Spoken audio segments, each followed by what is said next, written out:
Hi, my name is Mark Dupree. I just want to have some discussions over a series of maybe 10 or 15 weeks concerning the Christian's role in the church and how it relates to his relationship with the state.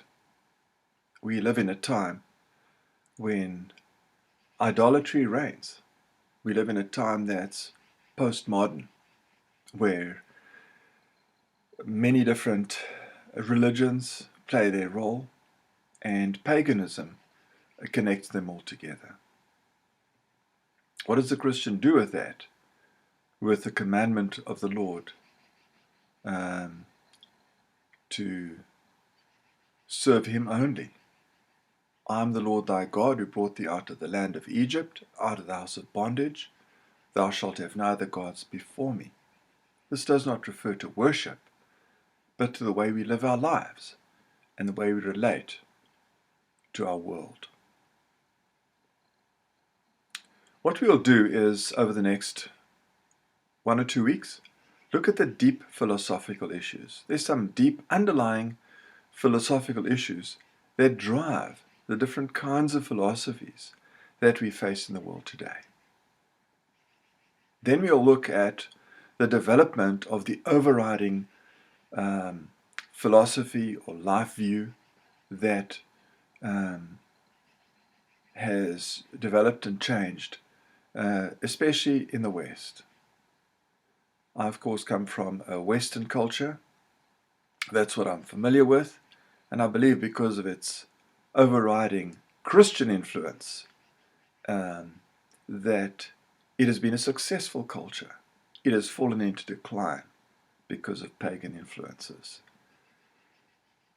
and because of the weakness of the church to maintain its witness to the world concerning Jesus Christ. What we will also then look at is the various ways in which the church has tried to describe its relationship with the state.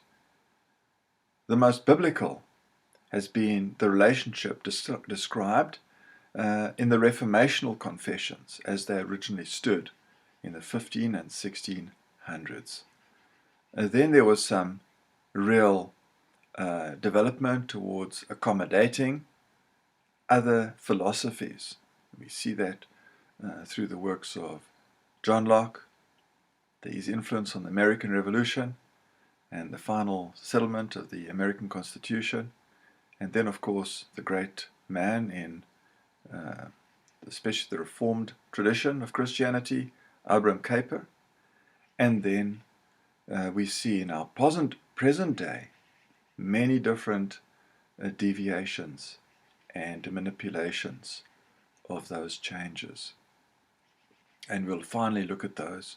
And following that, I would like to discuss then particular aspects of what we're dealing with today. There are certain organizations, there are certain movements, and there are certain developments that the Christian needs to be aware of.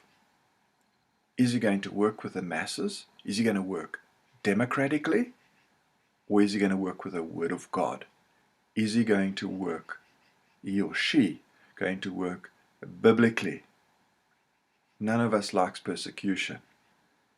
And it seems to me often that we work in order to avoid persecution, to ensure that religion, especially the Christian religion, walks around in her silver slippers, as John Bunyan warned us in his classic work, Pilgrim's Progress.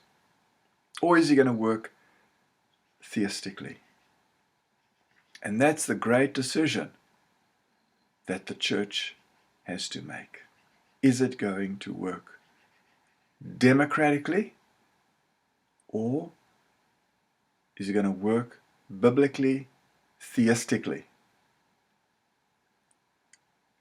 The one subscribes to a polytheistic solution in its end result.